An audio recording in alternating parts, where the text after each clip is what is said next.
So then we come to the cauldrons. And this is an Aegean griffin-headed cauldron from ancient times, somewhere in the 1st millennium BCE. I don't know anything specifically about witches with this cauldron, but there's a very witchy feel to the griffins. And the griffins have a long history, actually, in this region of association with goddesses in Crete, the Aegean, and in Greece itself. So we have these griffin cauldrons. And then there's the famous tripod of Delphi, which a lot of people don't realize. These tripods of bronze were actually cauldrons. And so you can see here it actually has a lid.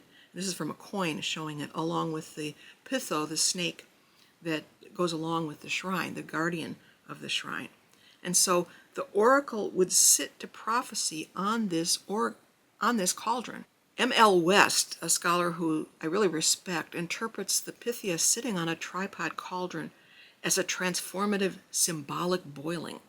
And it's like the initiatory boiling of Siberian shamans. So again, you have this cross-continental connection symbolically. And through the heating, the symbolic heating of sitting on the cauldron, she enters into an intensified state of spiritual consciousness. And so this tripod cauldron is sacred. And before even approaching it, the Pythia makes ablutions in the sacred spring and meditates. And Plutarch tells us that before she ascends the tripod, she must be free from perturbations. Her mind must be clear and calm. And Ovid adds, when she has departed from the tripod and the inspiration is past, she continues in calm and peace.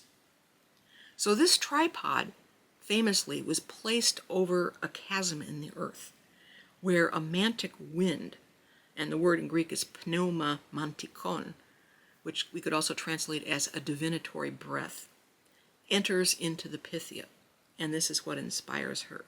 And they talk about mephitic vapors. Turns out archaeologists discovered in the late 20th century that there are 2 earthquake faults that intersect at the very spot of the Holy of Holies at Delphi, the Aditon.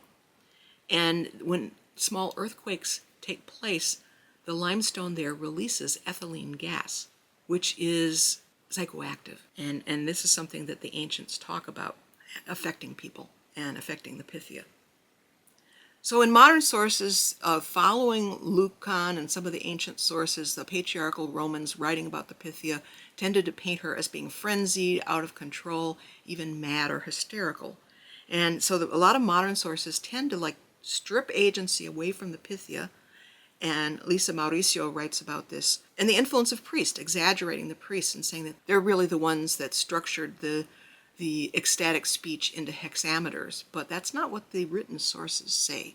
So they're actually departing from Greek testimony in order to dream up this male agency. There was a continual line of women, unbroken, from maybe, the Greek tradition says, before the Trojan War. And so the priests of Apollo do take over administrative control of Delphi. Also, one other thing about the tripod as an inspirational place, Socrates comparing poets who sat on the Muses' tripod to seers and oracle chanters. So there is this inspirational vibe around the tripod from very ancient times. And here we see it again. This is from a representation of Medea, and here is where we really begin to get the witch's cauldron in Greek lore. So the story around her is she's first a goddess, then a priestess, and finally made into a witch.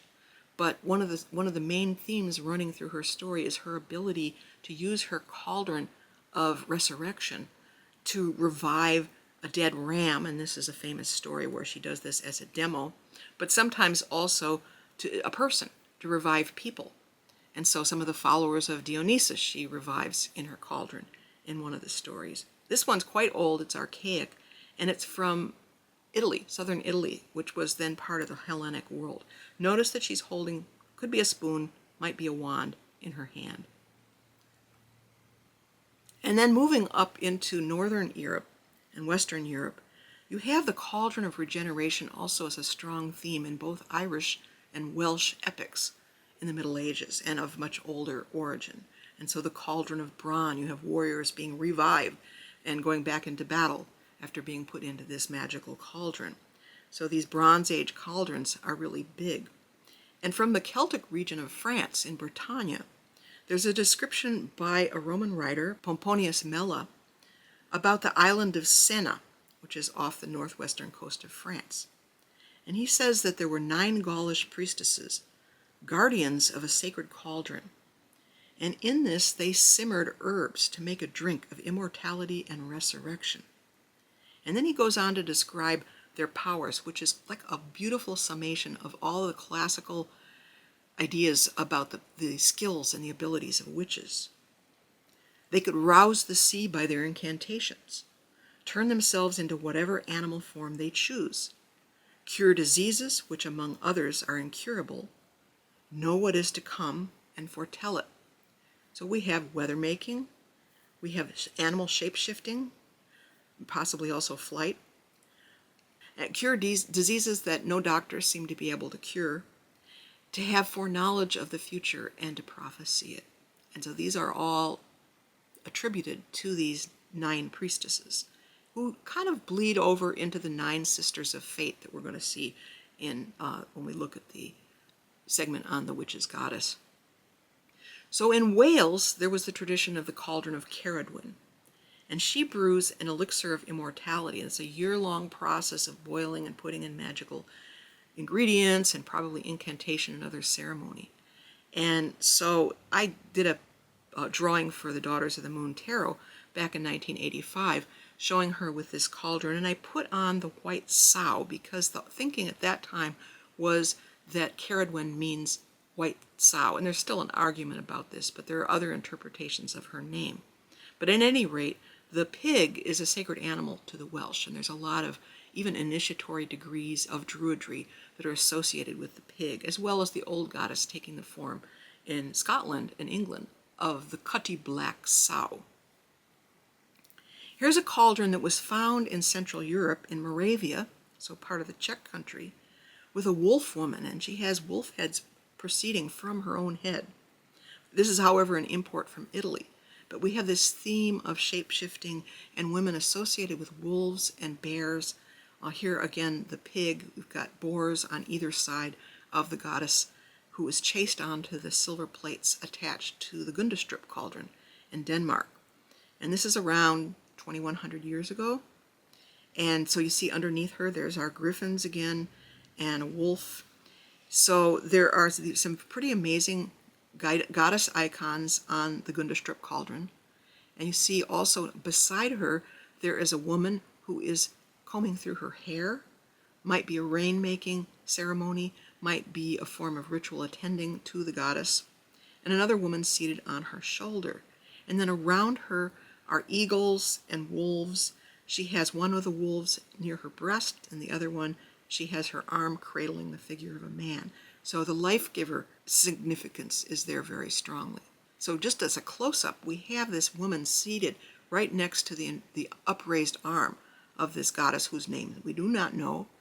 And is she a priestess? Is she a seeress? We don't really know, but this is a presence that I take to be a woman with ceremonial power. Much, much later, we continue to see the cauldron, and this is from around 1500 or so.